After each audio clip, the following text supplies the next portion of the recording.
ശ്രവണകുമാരന്റെ കഥ. പുരാതന കാലത്ത് ഹിമാലയത്തിന്റെ അടിവാരത്ത് ഒരു കാട്ടിൽ ദശരഥ എന്നൊരു രാജാവ് ജീവിച്ചിരുന്നു. അപ്പോഴത്തെ കാലത്ത് ശബ്ദവേദി, ശബ്ദം കേട്ട് വില്ലിൽ അമ്പെയ്യുന്ന കല രാജാക്കന്മാർ അഭ്യസിച്ചിരുന്നു. അന്നേരം ആ കാട്ടിൽ താമസിച്ചിരുന്ന ഒരു അന്ധദമ്പതികളുണ്ടായിരുന്നു. അവർക്ക് ശ്രവണകുമാരൻ എന്നൊരു ഭക്തനും അനുസരണക്കാരനുമായ മകനുണ്ടായിരുന്നു. അവൻ മാതാപിതാക്കളുടെ കണ്ണും കരങ്ങളുമായിരുന്നു. ഒരു ദിവസം അവരുടെ ദാഹം തീർക്കാൻ അവർക്ക് വെള്ളം വേണമെന്ന് പറഞ്ഞു. ആ സ്നേഹപുത്രൻ തൻ്റെ ഭുജത്തിൽ ചെറു തോൽപാത്രം വെച്ച് വെള്ളം കൊണ്ടുവരാൻ പോയി. ആ സമയത്ത് രാജാവ് ദശരഥൻ വേട്ടയ്ക്കായി കാട്ടിലിരുന്നു. അവൻ വെള്ളം നിറയ്ക്കുന്ന പാത്രത്തിന്റെ ശബ്ദം കേട്ട് അത് ഒരു മൃഗമാണെന്ന് കരുതി അമ്പ് വിട്ടു. ആ അമ്പ് നേരെ ശ്രവണകുമാരന്റെ ഹൃദയത്തിൽ പതിച്ചു.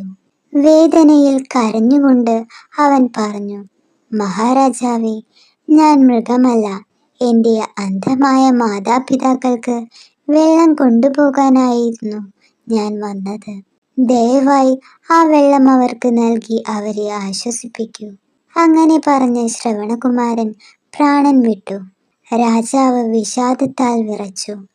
വെള്ളമെടുത്തു കൊണ്ടുപോയി ആ അന്ധദമ്പതികൾക്ക് മുന്നിലെത്തി. അവർ ചോദിച്ചു, "മകനെ, ഇത്രയും വൈകി നീ എവിടെയാണ്? ശബ്ദം പോലും കേൾക്കാൻ വരുന്നില്ല." കണ്ണീരോടെ ദശരഥൻ സത്യം പറഞ്ഞു. "നിങ്ങളുടെ മകൻ എൻ്റെ തെറ്റായ അമ്പിൽ വീണു. ഞാനാണ് അവനെ കൊന്നത്." ആ വാർത്ത കേട്ട് ദുഃഖത്തിൽ വിറച്ച മാതാപിതാക്കൾ ശ്രവണനെ ഓർത്തുകൊണ്ട് ദൈവത്തെ പ്രാർത്ഥിച്ചു. അവർക്ക് സഹിക്കാനായില്ല. അവർ രാജാവിനെ ശപിച്ചു. "രാജാവേ, നീ നമ്മുടെ മകനെ നഷ്ടപ്പെടുത്തിയിരിക്കുന്നു. ഒരു ദിവസം നീയും